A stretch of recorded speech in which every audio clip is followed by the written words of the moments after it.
ಯಜ್ಞವಾಗಿ ಏನಾದ್ರು ಒಂದು ಕುರಿಯನ್ನೋ ಮರಿಯನ್ನೋ ಅಥವಾ ಏನೋ ಒಂದು ಕೊಟ್ರೆ ನೀವು ಪುನಃ ಅದನ್ನ ರಿಟರ್ನ್ ಕೊಡ್ಕೊಂಡ್ಬರ್ತೀನಿ ಅಂದ್ರೆ ಆಗತ್ತಾ? ಅದೇ ತರ ನಮ್ಮ ದೇಹವನ್ನು ನಾವು ಸಜೀವ ಯಜ್ಞವಾಗಿ ಆ ಒಂದು ಬ್ಯಾಪ್ಟಿಸಮ್ ಟ್ಯಾಂಕ್ ನಾವು ಬಿಟ್ಟಿದ್ದೇವೆ. ಬಿಟ್ಟಿದೋ ಇಲ್ಲ? ಬಿಟ್ಟಿಲ್ಲ. ನಾವು ಬಿಟ್ಬಿಟ್ರ? ಬಿಟ್ಟಿದ್ರೆ ನಾವೆಲ್ಲರೂ ಕೂಡ ದೇವರಿಗೆ ಯೋಗ್ಯವಾಗಿರ್ತೀವಿ. ನಮ್ಮನ್ನು ನೋಡುವಾಗ ನಮ್ಮಲ್ಲಿ ಅದು ಕಾಣುತ್ತೆ.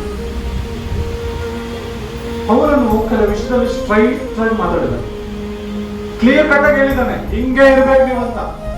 ಏನಕ್ಕೆ? ಅವನು ಗೊತ್ತು, ನನ್ನ ಗೊತ್ತಾದ್ರೆ ಸಾಯಿಸ್ಬಿಡ್ತಾರೆ ಇರೋ ಜನರು, ಅದಕ್ಕೋಸ್ಕರ ನಾನು ಇರೋದನ್ನು ಇರೋಣ ಅಂತ ನಾನು ಹೇಳಿ ಮುಗಿಸ್ಬಿಡ್ಬೇಕು, ಇವತ್ತು ನಂದಲ್ಲ ಅಂತ ಮಾತಾಡಿದ. ಅದಕ್ಕೆ ಸ್ಟ್ರೈಟ್ ಆಗಿ ವಚನಗಳು ಸ್ಟ್ರಾಂಗ್ ಆಗಿ ಪವರ್ಫುಲ್ ಆಗಿರುವಂತಹ ಒಂದು ವಾಕ್ಯ. ಪತ್ರಿಕೆಗಳಲ್ಲಿ ಬರಿಬೇಕಾದ್ರೂ ಕೂಡ ಅವನು ಸ್ಟ್ರಾಂಗ್ ವರ್ಡ್ಸ್ ಯೂಸ್ ಮಾಡಿದ್ದಾನೆ. ನಾವು ರೊಟ್ಟಿ ಪಾತ್ರೆಗೆ ಒಂದು ಮಾತು ನೋಡ್ತೇವೆ, ನಿಮ್ಮನ್ನು ನೀವು ಪರೀಕ್ಷೆ ಮಾಡಿಕೊಂಡು ತಕೊಂಡು ತಿನ್ನಿರಿ. ಇದು ಡೈರೆಕ್ಟ್ ವರ್ಡ್, ಇದು ಇಂಡೈರೆಕ್ಟ್ ಅಲ್ಲ. ನಿಮ್ಮನ್ನು ನೋಡ್ಕೊಳ್ರಿ, ನೀವು ಏನಾದ್ರು ಮಾಡಿದ್ರೆ ಅಲ್ಲಿ ಆಚೆ ಒಂದು ಮೊಣಕಾಲು ಹಾಕಿ ಪ್ರಾರ್ಥನೆ ಮಾಡ್ಕೊಂಡು ಹೊರಗಡೆ ಬಂದ್ರಿ, ಅಥವಾ ಸಾಷ್ಟಾಂಗ ನಮಸ್ಕಾರ ಮಾಡ್ಕೊಂಡು ಬಂದ್ರೆ ಎಲ್ಲ ಪಾಪ ಹೋಗ್ಬಿಡ್ತದೆ, ನೀವೇನು ಭಯ ಪಡಬೇಡ. ಒಂದು ಪಾಪ ಮಾಡಿದ್ರು ಕೂಡ ನೀರನ್ನು ಒಂದ್ಸಾರಿ ಮೇಲೆ ಬ್ಯಾಪ್ಟಿಸಮ್ ಇನ್ನೊಂದ್ಸರಿ ತಗೊಂಡ್ಬಿಡ, 2ನೇ ಸಾರಿ ಹಾಗೆಲ್ಲ ಹೋಗ್ಬಿಡ್ತದೆ ಅಂತ ಹೇಳಿಲ್ಲ ಅಲ್ವಾ?